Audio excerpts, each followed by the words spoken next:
In a time when many marketers are being required to make budget cuts, you may be asking yourself, how do I reduce my ad spend without sacrificing quality customers?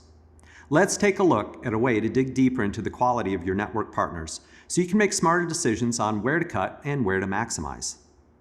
So how do you cut 20, 30, even 50% of your budget and make those cuts while maximizing quality user growth? The historical way of doing this is by looking at cost of acquired customer, or CAC. Comparing networks by their cost of customer acquisition, brand may choose to cut the highest cost source or sources, eliminating some networks entirely. But if you cut the highest CAC network, how many of those customers will you lose? The answer lies somewhere between none and all. But if you could know in advance, you'd be able to make a more informed decision on what to cut.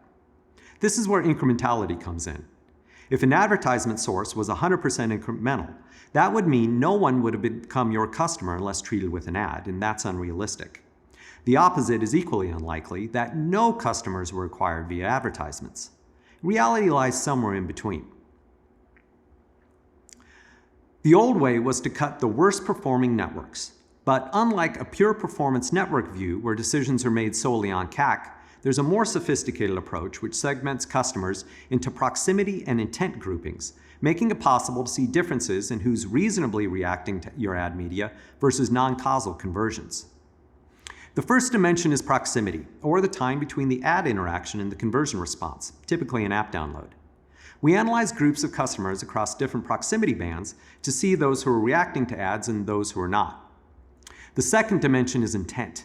This is a measure of who interacted with the ad and if it compelled them to convert.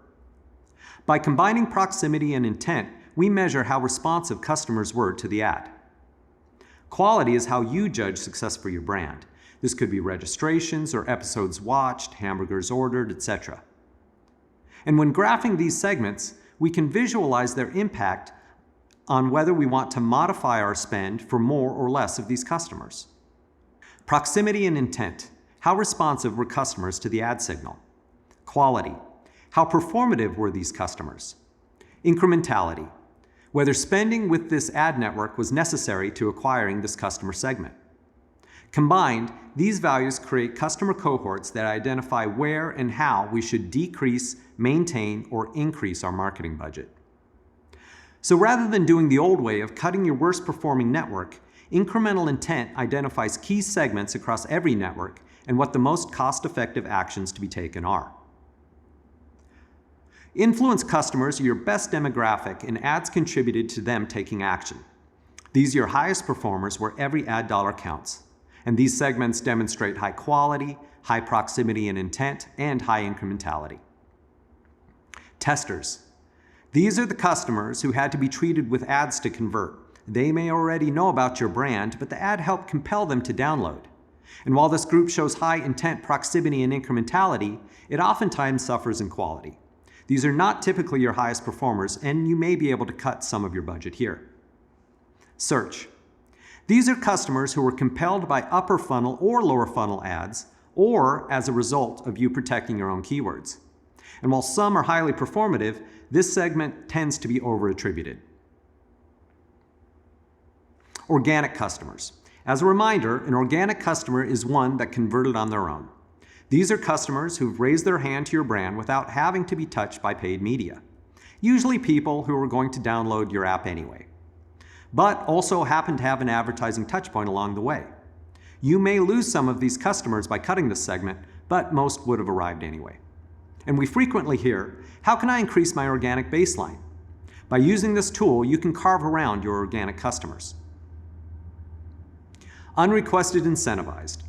Some marketers buy incentivized traffic and it's economical, but sometimes it tries to sneak in, usually via rebrokering. This tool helps ferret that out. Stop paying premium rates for unrequested incentivized customers who can usually be brought in at a significant discount if desired. Bots. These bad actors will generate clicks or impressions in the background even when a user did not perform any action. Or it may be a bot farm that simply downloads and uses apps to generate advertising revenue or fake conversions. You want to eliminate all of this. So rather than cutting your least performing marketing channels when facing a budget change and not knowing how many customers from those channels you may lose, Incremental Intent lets you know how to minimize that loss and increase spend efficiencies.